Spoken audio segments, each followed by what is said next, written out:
Halo semuanya, jadi yang pertama-tama kita akan membahas yaitu batas-batas administratif daerah Irian Jaya. Secara geografis, wilayah ini mempunyai luasan yaitu sebesar 32.027.839.000 hektar. Secara administratif, wilayah Papua memiliki 28 kabupaten serta 1 kota yang dimana terbagi ke dalam 470 distrik dan 4.378 kampung atau desa. Nah, untuk batas-batas Pulau Papua sendiri, yaitu di bagian utara berbatasan dengan Samudra Pasifik. Untuk bagian barat berbatasan dengan Kepulauan Maluku dan juga Laut Banda. Untuk bagian selatan berbatasan dengan benua Australia, Samudra Hindia, Teluk Carpentaria, dan Laut Arafuru. Untuk bagian timur, Papua sendiri berbatasan dengan Papua Nugini.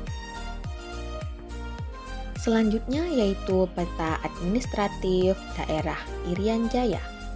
Berdasarkan data Badan Statistik Provinsi Papua pada tahun 2017, di wilayah Papua terdapat 19 kabupaten yang berada di daerah daratan, sulit akses, dan pegunungan, di mana dari 5.163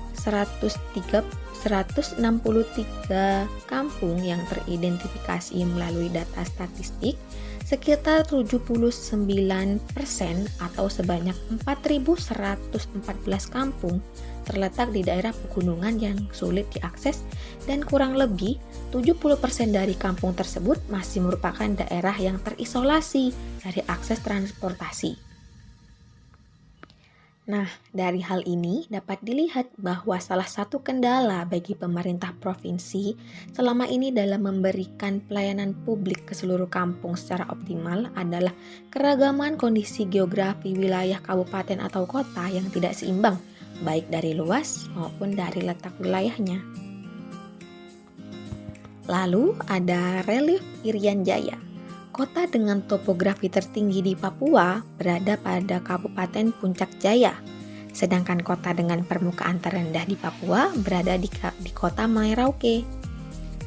Sebesar 71% wilayah Papua merupakan hutan hujan tropis yang susah didatangi oleh manusia.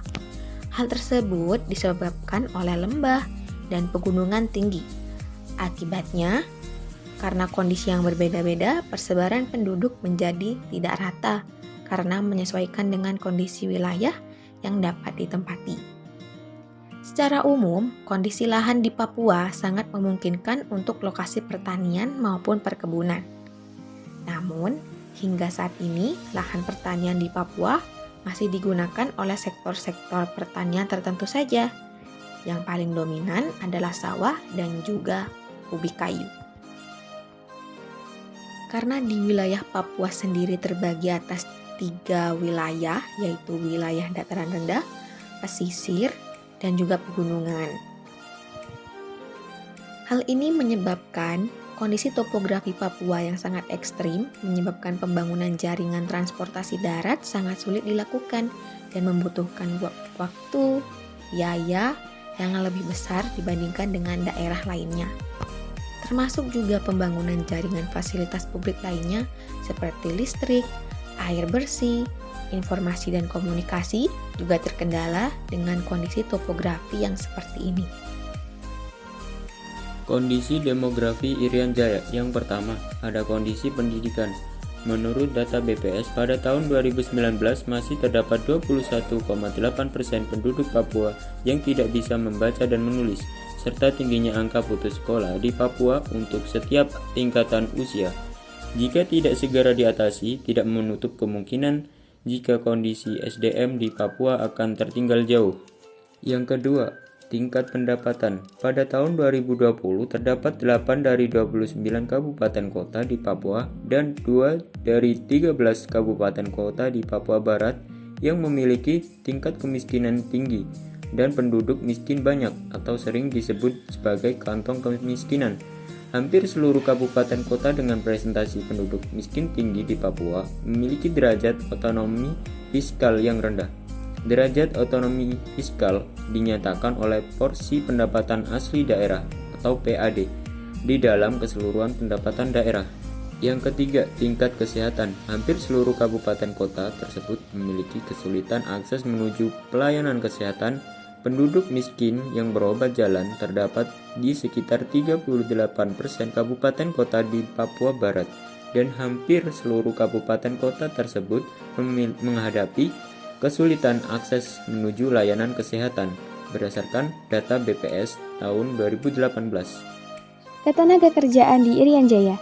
Mayoritas masyarakat Irian Jaya bekerja di sektor informal atau usaha ekonomi di sektor kecil.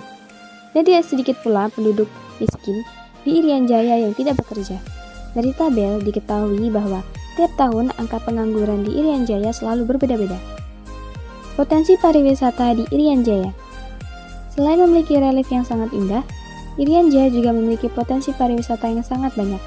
Di antaranya adalah ada Raja Ampat, Lembah Baliem, Puncak Jaya, Pantai Holtekam, Taman Nasional Lawrence, dan air terjun Sayureri. Raja Ampat terkenal dengan keindahan lautnya yang memukau dengan terumbu karang yang berwarna-warni dan beragam jenis ikan. Raja Ampat juga memiliki pulau-pulau yang sangat indah yang dapat dijelajahi dengan menyewa kapal. Yang kedua ada Lembah Baliem. Lembah Baliem terletak di daerah pegunungan Papua. Tempat ini menawarkan pemandangan yang sangat indah dengan panorama pegunungan yang hijau serta budaya asli Papua yang masih sangat kental. Yang ketiga ada Puncak Jaya. Puncak Jaya adalah gunung tertinggi di Indonesia. Para pendaki dapat menikmati pemandangan alam yang luar biasa dan tantangan yang seru ketika mendaki gunung ini. Selanjutnya ada Pantai Holtekam. Pantai Holtekam adalah salah satu pantai terbaik di Irian Jaya dengan pasir putih yang sangat halus dan laut yang biru jernih. Tempat ini sangat cocok untuk menikmati keindahan alam dan bersantai di tepi pantai. Selanjutnya ada Taman Nasional Lawrence. Taman Nasional Lawrence adalah satu taman nasional terbesar di Indonesia dan juga menjadi salah satu situs warisan dunia UNESCO. Taman ini menawarkan keindahan alam yang luar biasa dengan berbagai macam flora dan fauna yang sangat unik. Terakhir, ada air terjun Sayureri. Air terjun Sayureri adalah satu air terjun yang terindah di Irian Jaya dan ketinggian sekitar 35 meter. Tempat ini menawarkan pemandangan yang sangat indah. Selain memiliki potensi pariwisata yang sangat banyak, tidak menutup kemungkinan bahwa Irian Jaya juga memiliki permasalahan pariwisata. Di antaranya adalah aksesibilitas yang terbatas, kurangnya fasilitas pariwisata, masalah keamanan, kurangnya promosi pariwisata. Yang pertama ada aksesibilitas yang terbatas. Hal ini menjadi salah satu permasalahan utama dalam industri pariwisata di Papua, karena aksesibilitasnya yang sangat terbatas. Wilayah Papua memiliki akses transportasi yang kurang baik dan terbatas, terutama di daerah pedalaman, yang membuat wisatawan sulit untuk mencapai lokasi wisata. Selanjutnya adalah masalah keamanan. Masalah keamanan dan konflik di Papua sering terjadi, terutama di daerah perbatasan. Hal ini dapat mengurangi minat wisatawan untuk berkunjung ke Papua. Selanjutnya, ada kurangnya promosi di pariwisata. Kurangnya promosi pariwisata Papua menjadi salah satu kendala dalam industri pariwisata di Papua. Penyelesaian dari permasalahan pariwisata di daerah Irian Jaya ini adalah dengan memperbaiki industri pariwisata di Papua, perlu dilakukan perbaikan pada aksesibilitas transportasi, pengembangan fasilitas pariwisata, meningkatkan keamanan dan stabilitas, pengembangan dan promosi budaya lokal, serta pengembangan pariwisata yang bertanggung jawab terhadap lingkungan. Sekian pemaparan materi relief Irian Jaya dan potensi wisatanya. Jika ada kesalahan mohon dimaafkan. Terima kasih.